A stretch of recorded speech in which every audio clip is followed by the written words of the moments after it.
why what the man was so yina. Why you not?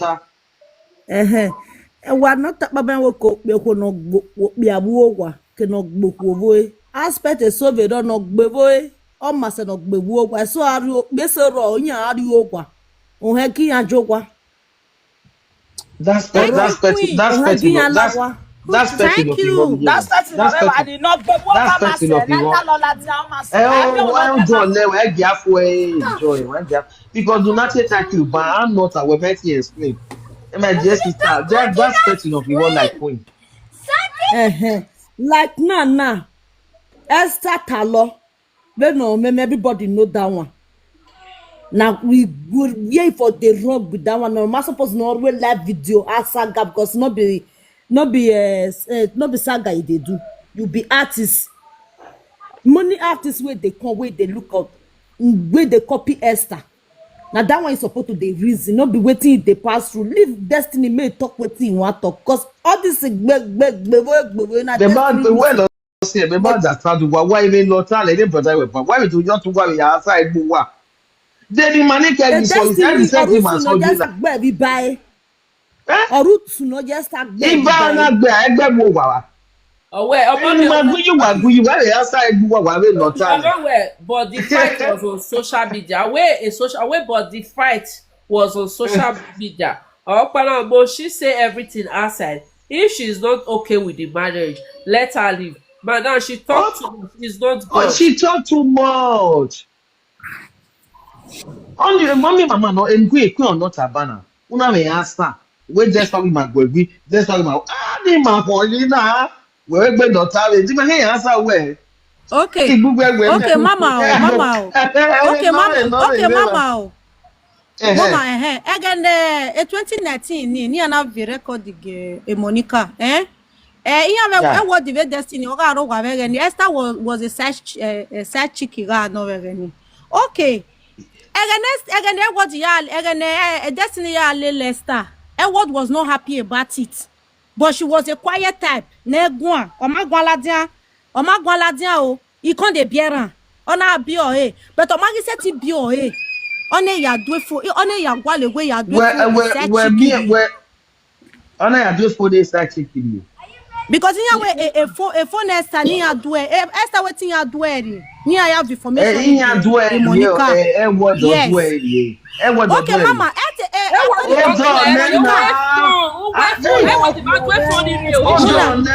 hold on wala what me rush I mudi hold on we hold on Wamudiani me finish mama because Monica finish hold on na hold okay on mama no we kata dia ma clear wa we finish okay a phone because no my telephone hold on let me we kata clear money ma ke like party down on your phone what on your phone abiyan please if phone is not we Mommy, where's Harmony? okay hey joy mama water what joy Jamudia Just baby. because according to Esther away a phone ye ni adueri or we before they travel okay a phone no gi we and a Monica in your record the Monica later Monica do la dia we oponorowa of your record on we Na not wrong mistake that one Monica no get away to talk how. Okay, say no be hold on. no be work carry record you can't give her make where she play for 2019 Monica what do you for next time here just or no Let's just come. No. mama in where azen tu no what do you for next time here just or no Now if the husband No be the husband for see recording now. Or my mother for very well recording or refund for the transfer of your body. well e ma re ma no tie boy awe ga so wala wo ono si e ma ji boy mu atemi ana e bo le le kian e wo di ya fe dan e mama na What your na me nu ya mi o ni e do ati e bo le le ma because mama ni ata be next time ni ama ta my sister hold on what do you phone well okay that means a saga yan well hold on na my saga the phone we Why are they record Esther? Why you 20 hours the arrest no we you know we go. Obi e ma so ni ye word.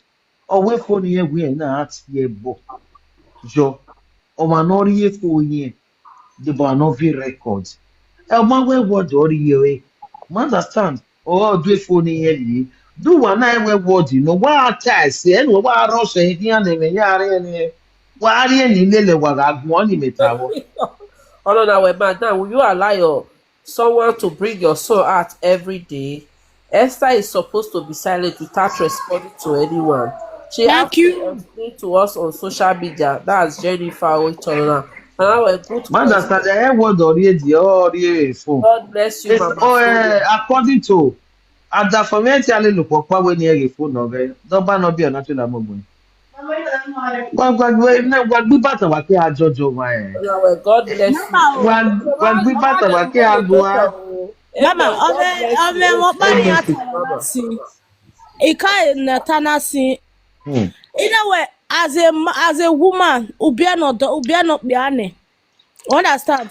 O me mu go yo wo dinya kwe no biani no yari okwo ba ya iya because sta kuni be se we na pa ya wo mare do be o mare do ba kwo wa Not be me and you. I beg, not laugh for my. See me, see you, not laugh for my. Not get time where I talk like tell God that. say you even sit there yeah but you I not get the time where I talk like that. You keep on beginning now. You just O for ba la ri make e ku yi example. wo re la ke ya o when ka. the ba mama I will do but yes sis I was to talk and that be what That's why you want this girl there. When you dey laugh for my, what you know here, where here for my not mouth. that for your head now what you talk since Now you what talk you know go wa don't matter do ba ko wa then abi am do you dey talk since I say Esther come meet woman for house. It's supposed to respect and I waiting I talk. Not lie for my head. I not get that way. I can talk about the one way if married or whatever. I don't know about that one. I want to person know about.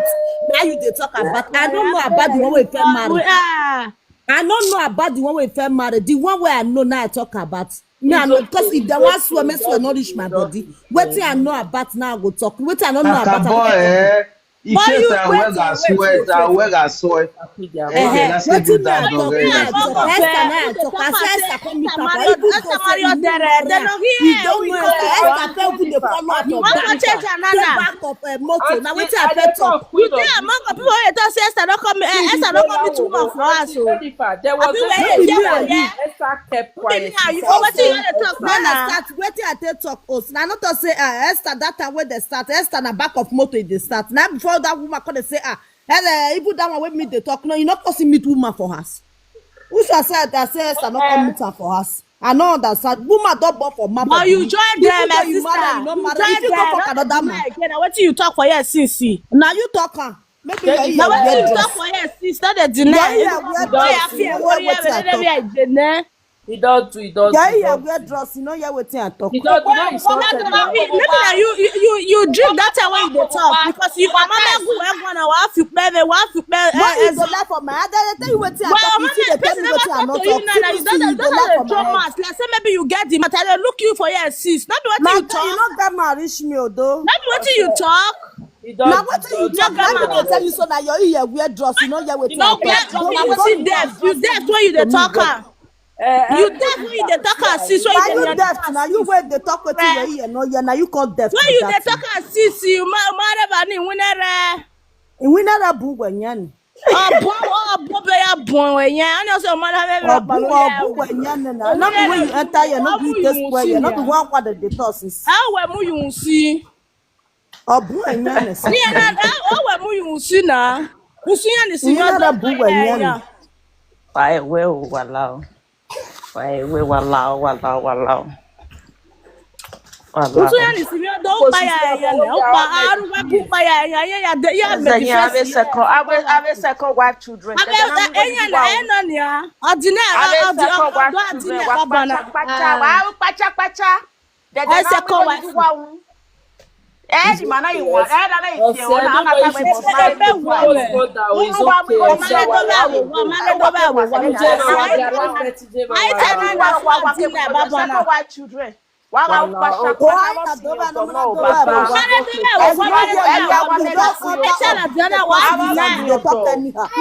Owo bia no man go for 10 years o ma do ba ko wa. Abi mo la dai gbe na e wo di gbe mi do wa. Boy vie ba na.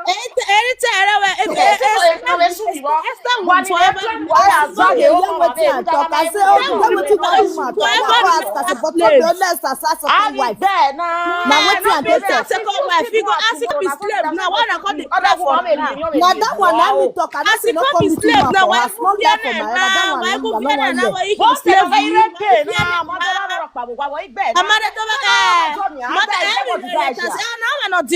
one hear. I say no be star second wife. Now wetin I talk. I no say no come between my for her. I say no be star second wife. Is it the same? You know the year word. Maybe you You deaf. not come between my for her. Ah yes, no be star second wife. Is it the same? You deft. You deft. It's You okay. dance It's na you know okay. the year word. Could de your hair. I'm Wa going ku di to ma go fi okere no ma fi okere no wi bu ke dem ma fi okere wa word ya. one are you? Oh, man, what deaf I Wa was. no me me ati o me me no ma gi o e me si Wa so de we va get wa. say we we vibe wa ne. Oh, Be. dear. Wa no wa ma ji e hu gbe ji e. Never Oh. Ha ko mo ya gbegbo. Well, my baby were Why go pay one agbe? Why go pay? Oh, man, I want to we let the time of the war. We the one that can be there. Wa mo me ni a ko se Next wa time we we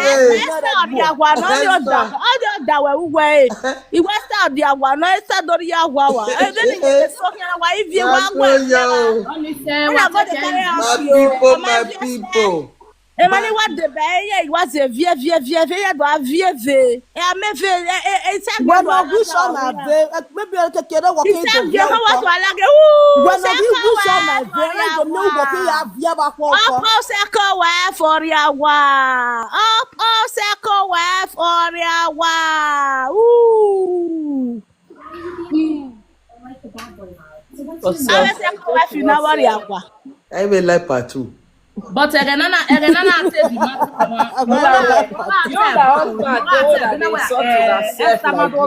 The husband, they Omadowa ho we destiny. You understand? Maybe tonu. Eya bu not what my sister. Where ya weru sun seven the paru sun. O ma be yin na no we gwan na no ye ti na weru sun. Only me tell we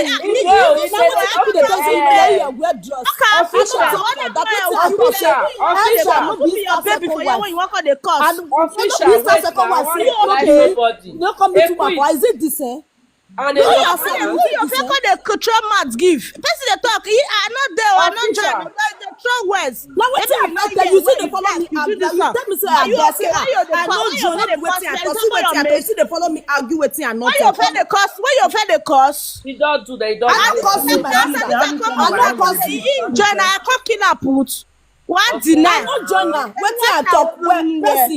Bessie, not be star second wife or you no come meet him for. Is it the same? Give her no John do ask yes on what. Yeah, I second wife. Yana, dere. You say where their husband, the way that they insult each other. You can't say I pity for the husband. You wait they comment for yes, so we pity for your husband because you don't suppose they hear they comment too. As what's your comment section? Yeah. You wait still comment now, man, woman you put for us, I mean a man you put for us. That's a co-wife association. In my brother, area. So why area very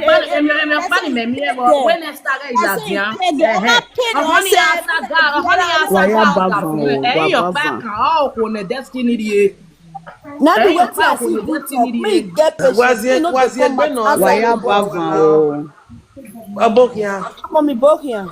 Oje no ge wa talk pe. Yeah. So why ya no gba. Eba ma like part two, abi part one we Ima de we any part no problem. ni wa o ni we contribute you here wa contribute you. I greet once again. why go whatsoever any really yam when now you want, I might put it in the right way. The man be more you say, wala or forgive you. No problem, Mama. You What carry I on. just want to say is that way both a first wife, second wife, including the destiny, no matter wrong hero, or understand. To my own opinion, if no see any na we are wrong in their own ways, or in a hina way, ma do ye na me we, mana do well na ma was standing na, or ye better the bejo man ike. Or they destiny no, they word you know, they stand, or yet your money, ike no de be ya women no make no. Owo ya wo ya owa. For destiny, emi so no need no stop because where I set it bokwari e yowa. And okpia no we here set it be control we ha eri ma biji ma mare. Sorry, eri ma mare ko no bon those days. Egena manai rule against understand? A destiny organ we here live that whole life we has to live with 2, 3, 4 wives according to him. We no ya want e still makpata ban owo okpe ari with our me river. Wa ari okwe no we am hene. Inwine ko yin. Ino ko wo ko magbon we won but na me we agwe no dioro enu we no kpo give agba discuss we can me no dio. We agwe no kpo give aro enu we no kpo give agba we discuss we do ha me enu we no dio agba we discuss we do ha me no kpo give. Do ma no ri gbo wa we ri o do ma no ri o ya wa we ri o. Mama say no ri okuva. Do ma no ri ya wa we ri o ni obe no pe a e bi na ya feji. Not be marriage do say true marriage or we man we say true dey ya to Obe no pe a unyi me na ya ke no dion ke no kpo give anyi. Obe o kede. Beni me ya we watch a video ani. First and foremost, long time ago, there word the start over word the why matter gele no when man ni edu. O maga bia no pe a o mana mu goji ma o ma ha wo da fe mano. Which is wrong. We are all say mani ko vere usunove saki ikpe dorimawa. Okpe amwigoji maun ma ati odafima. Okay, okpe amwigo yo wo ti odafon we dege no o imwigo yo wa hiti So that aside, no give an oro. Long time ago, when we life in uga we mi uwe we onyawo o mano huge wo ni sere o ma baby ro no we de dogoge. I'm not in support of anybody. Long time ago, a story of Panabere concerning this family where was a destiny thing me baby hotel. In my idea, they are aware that time. In other baby hotel, room that one I'm misunderstanding with other phone or phone, not by misunderstanding with other in a do make baby hotel. But at the end, and do me we relationship in a do together. Then no ka go a destiny. Emena e media e yana tai. No jo mi aro. Media mama ya gere do clear e we area ya sunu e destiny la dia we ye ya bia e wodi e with a view. E ma no ta we ona me hamo wa e rumo ge ani hin. Rumo no ye bia hin with it of the media. Mama. Onwa stand na me whatever na. Within the three of them, all who understand within the three of them.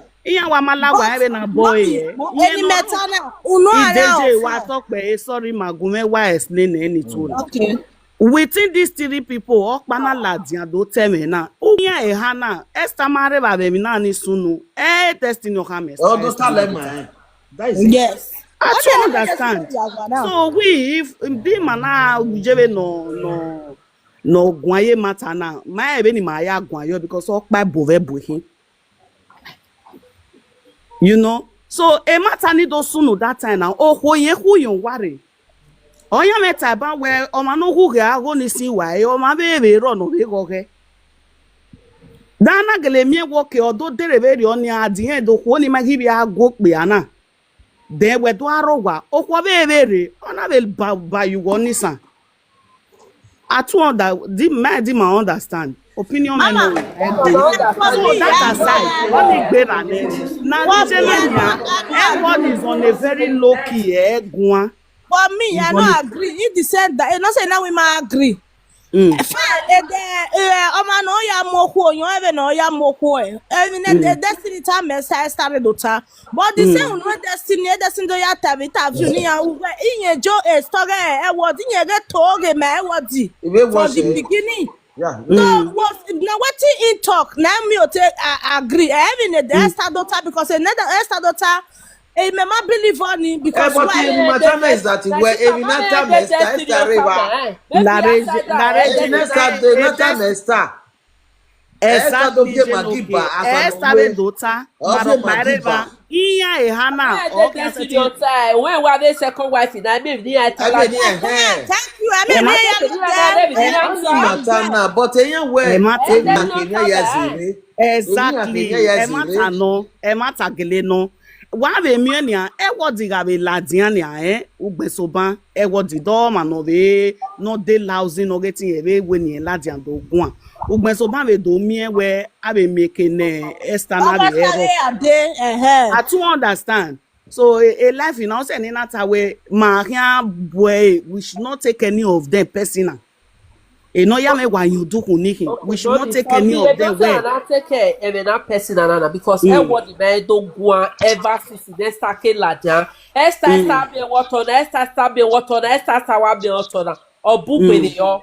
Esther should blow because there are some things. No, no, no, no, Esther na do ladia na ni. Everybody man tell me pana first try to man tell me pana. Is you that know A to Z. That mommy self-love.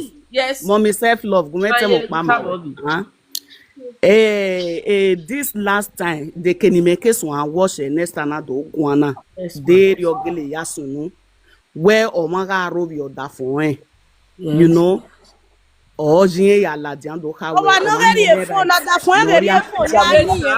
Oh, ya rob your dafone sister. Woman in right. No, do ya rob your dafine. They never want to allow it. Mama Jennifer. Mommy, you are let mommy finish. Mommy finish. I'm coming now. Wait, I'm coming. Wait, she finish. One after the other. Yet rush agboya at a time. Iji makpa comment mommy self-love. Yoni ka we a reason ni me we can make washing out where omaga rob your destiny. Then you na iladiando hawe oma ge rubio dafinye or dafinya or understand you can accept oni show understand when we life now egbani mayafu beni me no be gwana na o make me na wa be ero mama la hold on Grace Joyce hold on hey mama hey hold on la 1 minute if here end anyway, yeah, my mother suppose when you are a comment section. Who total down the one for 3 days. To contribute. Okay. Only me. Only when yeah. Because if he ain't working to our body. Why can you get no see no one at your bona why a king why do? Every my yak yale frank. The Frank. Why understand? Why you be boom anyway, mama? We didn't answer can. No, ya call now. We now quote to explain in my way. Because I 1 million carry can. Like when my game when I do I be argue. I 1 million. A woman carry to say. Ben ne Frankie, who ni me dame oboge Frankie. Europe to me ni yere center we my no do see ne Frankie va da first time ya ko. Mami mi keke ni magi. Ni ma na je bu jagbaja na wa ko to ge pa. Even that first time ya ayi star when e la dian. Esther that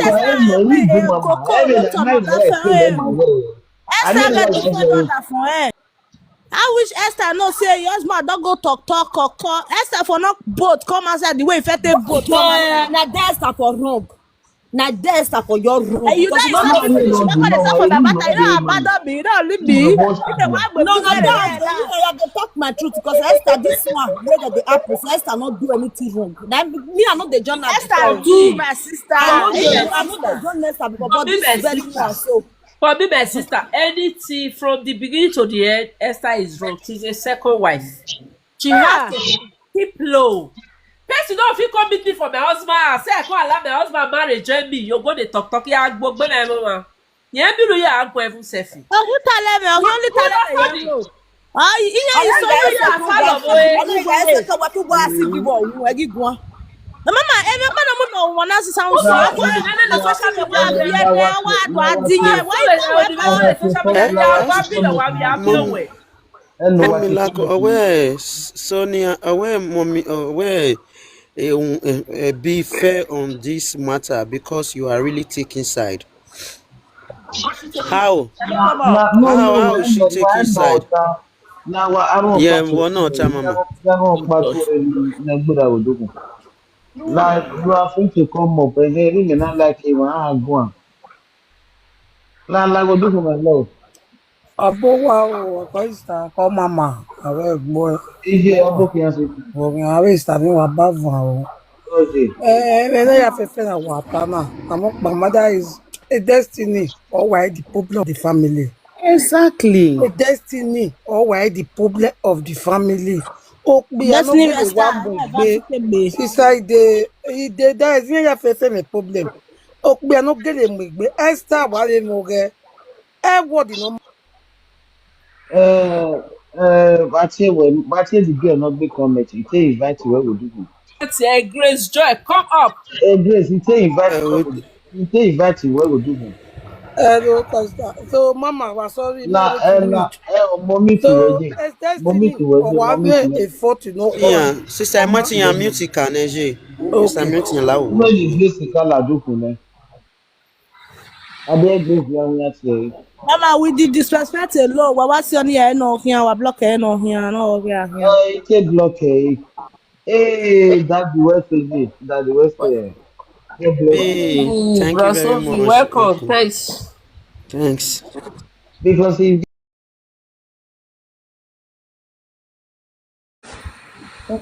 èyí nínú gbẹ́ni kẹ́kà, ìlú máa ń spẹ́lẹ̀ fò. Ogun agbígbé wàríà náà gbé wàríà rè. Mádàkà wọ́n á fún yàn wò jẹ́rà rí wa o. Wọ́n á gbẹ́ o. Wọ́n á tu ìlú. So every hour ni no get as.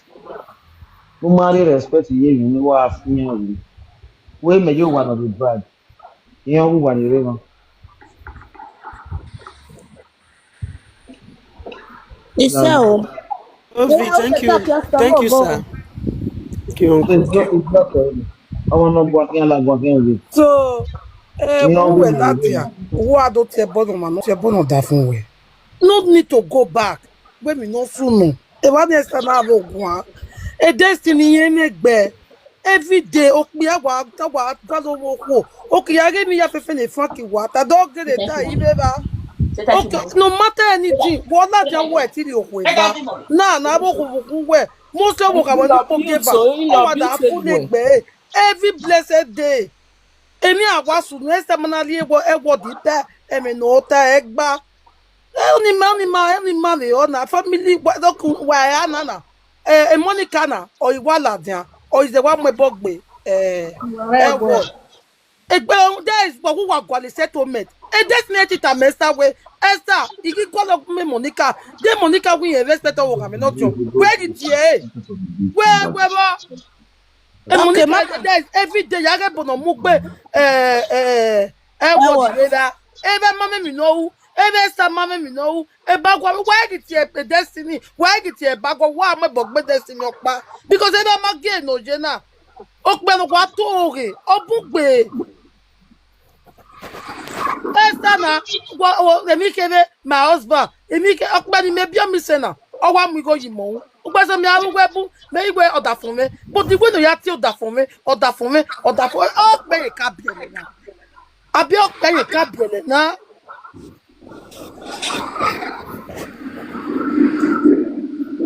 Well, we're not going. Well, the matter a life for we're not doing the.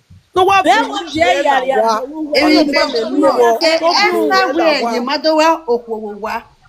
Although I Tí mi wá lè lọ sára fún mi kẹ́ ọ̀rọ̀ tí wà lákẹ́ wà lọ́wọ́. Ọmọ nígbà lẹ́kì ló lọ́dọ̀ sí ọ̀dọ̀ náà ẹ̀mí ìyá yẹn Mommy, kẹ́. fair wait, I bet, ma'am. Mr. Mwetinya was talking now before you. Okay, mama. Now, please.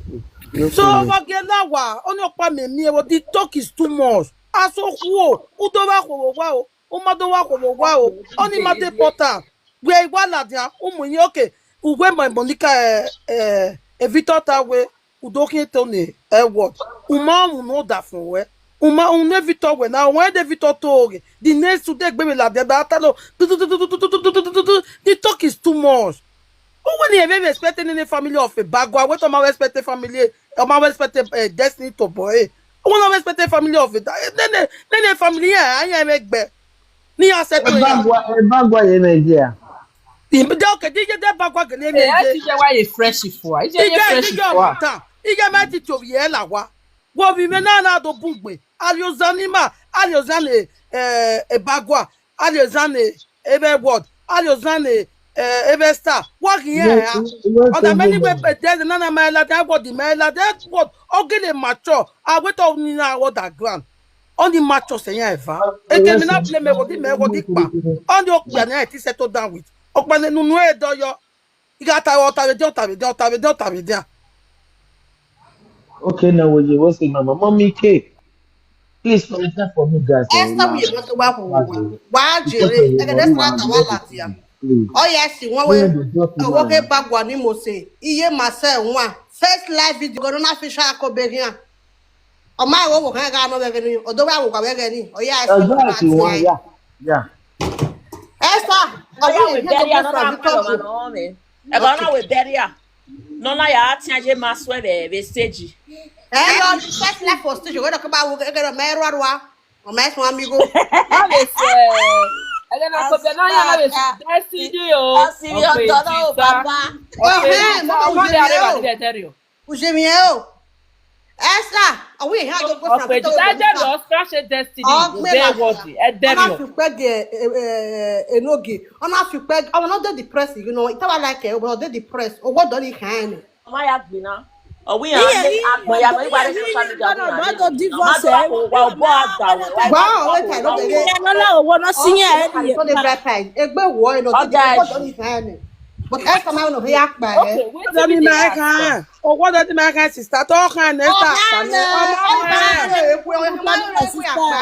what to be the ask so for this matter? What to be a word though that Nigeria ya see one now? I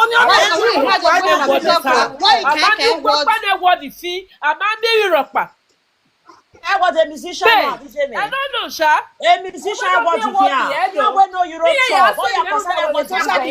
Oh God! Better adventure. Yani avese most lot you no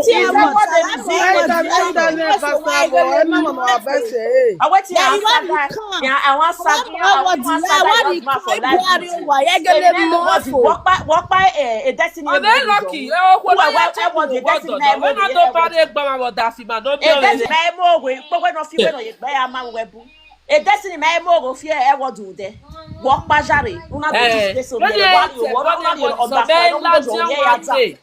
wo pajare ye la de wo pa to be yo from that one where down in la de on the stage of Panoga the destiny or when we have beg destiny or me medi or where me bed ya ri okwa only a disgrace or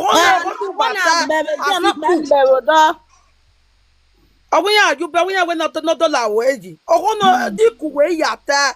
E that is a manipulate ke anywhere em no gele so to wo no. O ta lo gbo no wa problem o we no come down. O kata lo gbe, we no come down. Ah, if you it's all dey by na next woman, which next woman? Yeah, dey by ni, eyan push ye mi down.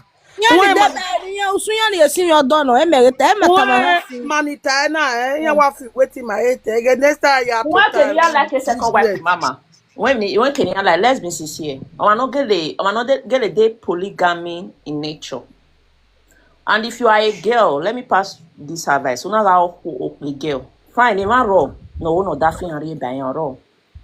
Oro, if I'm wrong, was setting was in bed when I second wife. Again, day. Ije man no was also that for a yari. A canina or my okay, I don't want to mention the person name. They cannot like a second wife. Oh, they are not toast to one we are you. And when we are or not like a polygamy, no, is polygamous in nature. Who went on to your carry no do near if I do marry we. Tiobo carry. I know I tiobo carry near if I do marry we. Emina na soon. He said we meji, because ya kokori marry we. Let me use this man as an example. A daddy man or see one about say daddy nine. Hey, that daddy we see they like agbakpa olita. Yeah. Obito Kamado. Agbakpa olita. Now they always say it all. 1 minute. Yes, nai. Agbakpa olita. But can here one black beautiful woman. A mama ni no ye. Oh, can not do omo jaiba na mo we. On you cannot see why. Polygamy is not a child play. Why they involve it? Why they encourage it? Why they deceive it? A Monique polygamy, they don't know as it be. Normal work with and you think Esther is not a nice Esther is. I can bet you Esther has a good heart. Or must say what you may support now. Make or must say what. No, my Latin but give the both side their fault. Which fault? Now apart from Esther and Kekebo husband, which one that is fault. Apologize to Bobby. We know. Just go apologize to Bobby. That one they are two faults. They were supposed. Even the one when they join. Now they are two faults. If you are classy, you walk away from nonsense. This is rubbish. Did you get me? Now there are two faults. Because everybody at this junction, now there are two faults. Yes. You won't allow a man to play the big woman. At this junction, now there are two faults. I don't get what would be said, but just that the other lady do too much for a prick. Who don't you play? If you I don't understand. Now what we see for social media, they talk. How far? I want to die here way person see that they not reach where they die put now. Far. You know, me first wife no. Mommy now never did this joy. This Grace Joy is pleading with your own mommy. I'm sorry. I love your platform and it's truthful, not for contribute to a foundation. Maybe now we all I do. It's not godmother for a reason. A platform in Malio. Self provide show. Michael. That contribute to a foundation, you man. Apologize. I'm just joking. Come and apologize. Well, Bobby, I always contribute to your foundation. Say sorry. We are not in. They are both our sister. But I'm in Madeba. I contribute to a foundation. You come up now. Right? It block up and they ban a ban. Mama, because I love you. I love your kind of person. A boy rock person block person body ya block person. We have a VLA now. I don't know the person will be in your garment. You know what they block it. Yeah, no, my block it. No, block it. See, you know that you want to block it. You know. Oh yeah, for beg you, no say not go. Comment to movement. For you to phone Sonia. However, I'm not blocked. I did with you. Man, for you to Sonia. At least, your mama, if I might call me, might no comment. Who's here everywhere? What me already are blocking now? Yeah, you're blocking. What are you saying? No, man, no block it. Boy, my block it. Boy, my brain. Who only block you? Mommy, I block her. Oh, my block it. So, boy, already doing me. Block her. You see what they email you Block or forgive block. her. Now, But when yeah, you. mommy la we wear block her. She said Oh, they email forgive her now. everybody. A man, at least, many, Mama Sonia, what is Sonia Fiva? Even your partner, man, like it, but they respecting me. But my opinion on it. My way, see why we drag them up, Mama, Mama, so funny, Mammy, that rest stand here. Joke. But then, what if you were Sonia at the bias? Even maybe you are the when we get will start over at the end of the day, man, I do argue about not bend to compa. Let me tell you, study my affair, Kana. A love my yagon. A love him and love very way of good and fear. Why you are there when I get music next time you play? A saga. Yage reviewers no game. Yeah, why music you not play for 20 years? Yage reviewers no game the saga. So I wanna like even not do you want to know I'm married, but not yet my way. Then Lara, oh, but I baby. I cannot do respect in my time. They not doing sense. But what you my way no? I'm not good at what I'm not good at what you you know what gonna na boya na globe na. Amagi manari is wrong in the not you because my believe is a live video no go na ewu. What be my bias? Okay, now since 6 years ago, because last time I do Akani Mawe, I don't forgive them. Yama we na kisegbe. Man have aso ye let's go po. Wa mi. Eri me ya gwa. Agbon ya beg not try go wrong. Or ya me type we no my get on from the beginning. Oh, ana bi aro mi master, man be even money come here again. One yana gele with pepper them. Ah na ewe. Onu ave do ata ye mi ro wodo. Iya me bagwali ro. Many things no you, but they did not really like the animal okay. No, we last year error. Why when I am doing with a bias? Don't I start? Oh, I'm a bias. Again, not you not wrong now. Okay, I tell when music and do must stop. I'm a when I said the last time we are checking out here. Talking about one. Every music, what going to do? Lads, we want on that. My bias. What are you? If the woman like a music was like there. Empty music in a then I'm here with Frankie Gwembo and the Frankie Maria Nene mi joge bansa what o Maria bien yo Akobe Esther e bangogaga music nene must stop on my way to must stop we mari name what have no video one do more ogole to yo but when we my bias. And not your mind there. My wife, my colleague, but if we're committing, my committee, if you're going to document your woman. Mommy, what is that? Why you organize the even? Now, what getting better, but yeah, I just want to get him. Hey, comment, hey, talk when it's a woman. Hey, no, my sister, you might go more with page in my young respect you, what we know. And bonitian, you were by said, yeah. Because it's here when my respect, and we can't, why would do? Don't tell is no la would do. Say again, now, in money day, any answer, but no one allow.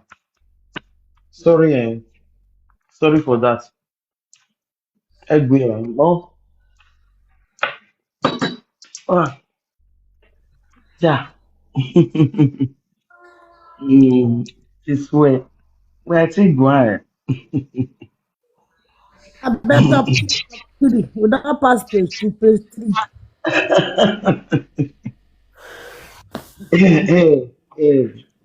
Official page 3. Official. Official busy go here and prepare you more busy. You know what, leave me. When you enter 3 now. It really don't come out. I don't tire. Remember Come on, that. enter 4. I And did. you know a big woman. If I there is big now. am a phone. I'm not gift. Yes, you can, no problem. Tell me I be this. don't even try subscribe else. I be one for the charge. I don't feel the charge. I don't know why. Ah, okay, My Kati. poster no agree because my money, my paper, they don't block me for paper. You My have paper, they block I have me. a I be they question. use my poster to charge. They not I green. have a question. You know, we write no, I know. Understand? You want to not quote to the thing, not that day. You want to not take in charge. Who can put up for that this year? I don't know where I'm on yo. You know what I mean? When Mama Sonia Esther is in distress, what the stress? Hey, you're the boy, David, no, Gualo. I pity, eh? This case now, ẹ̀yin máa gbẹ̀yìn wò. Wọn náà gbọ̀n No mí ná yá wà. o. Wà mí yẹ No ná wà. No ná wà. wíwẹ̀ wà ó yí o kàkà bọ́. No ná Wà wà. mí ní tuẹ̀tì náà. Wà Ẹ wà sọ̀rọ̀ lára àbí ìwẹ̀. tuẹ̀tì máa Wà bẹ̀ bí jù náà ìwé rẹ̀. ẹ̀sà abẹ́ mùdà jàmí yá kọ̀ ọ́rì láwọn àdìsọ̀rọ̀. Esther, God. Ọ̀wé mi ni ẹ̀yà sẹ́ẹ̀dì nà fi náà. Wà á rè mí ẹ̀bà. Ẹ má mà yára bìtá. Má mọ̀ ká bìtá ẹ̀jẹ̀ rẹ̀ má tà Esther náà change. Ẹ bá kíkà. Wà bẹ̀ mùjà náà. Ọ ní àmẹ́jọ wà wà yóò tọ̀. Yá wà dà fún ẹ̀ ni. Kí eke náà dìọ̀. Má tẹ́ ẹ gọ̀dọ̀. Wà mí àgbẹ̀ gbọ́ ẹ̀ lọ́jọ́ náà tó bọ̀ ẹ̀ làjà. Ọwọ́ ẹ̀ wọ̀ mí kò dẹ̀ dín owó ẹ̀ làjà. Lọ́jọ́ ẹ̀ tó kọ́kẹ́. Dùwọ́. Yẹn náà Wà gí kọ̀. yẹn náà gí yẹn náà gé Iya, gbé náà. na zuo Iya iya ẹ̀ ya.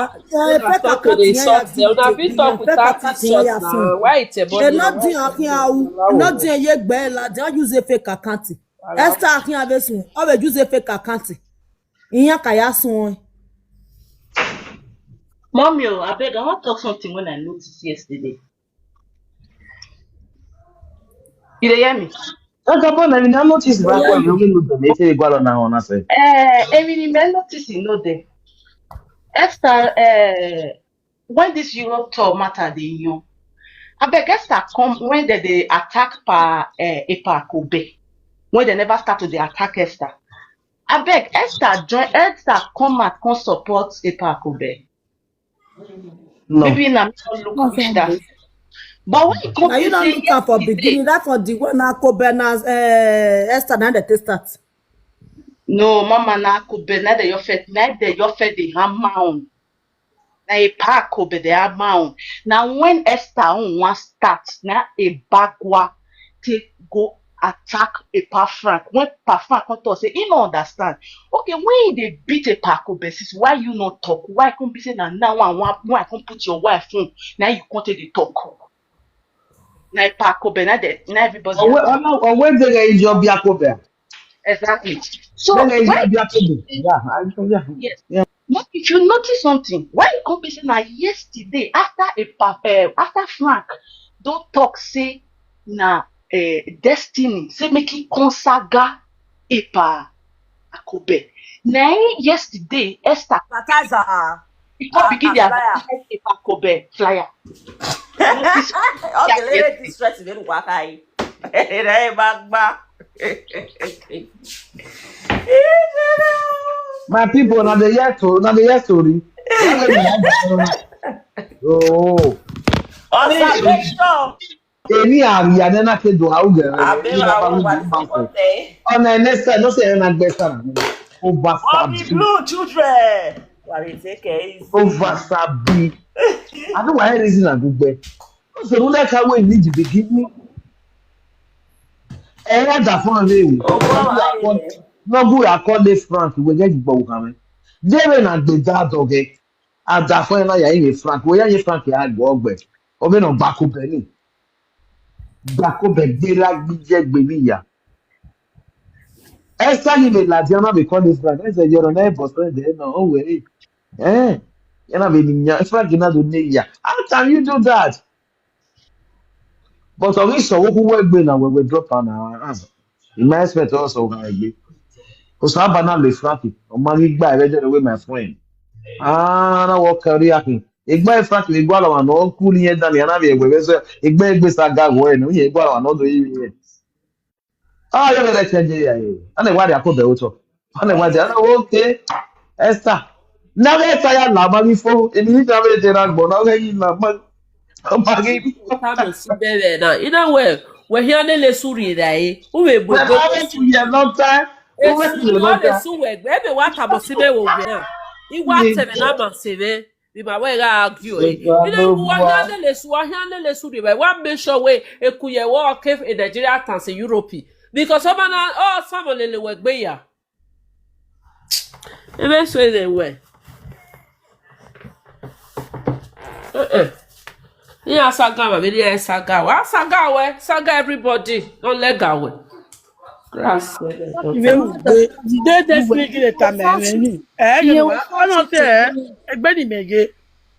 Mama, that's the record come aside. The record where that's the record. If let's say that record, they didn't make it take. But do a man agune. We have a doctor record in it. What do man record anyway? The many way my way destiny quo. Akobega will not give me. Eba we out of here. Even already go magbe ba. Auntie, but you don't know now social media something. I know that when they be friends, they not be friends. They know they talk about for beginning. Yeah, talk at the beginning. Social media, but when you're social media, it's different from real life. Now, nigga get bored in 1 minute. Only get bored in just. Now, why we do not buy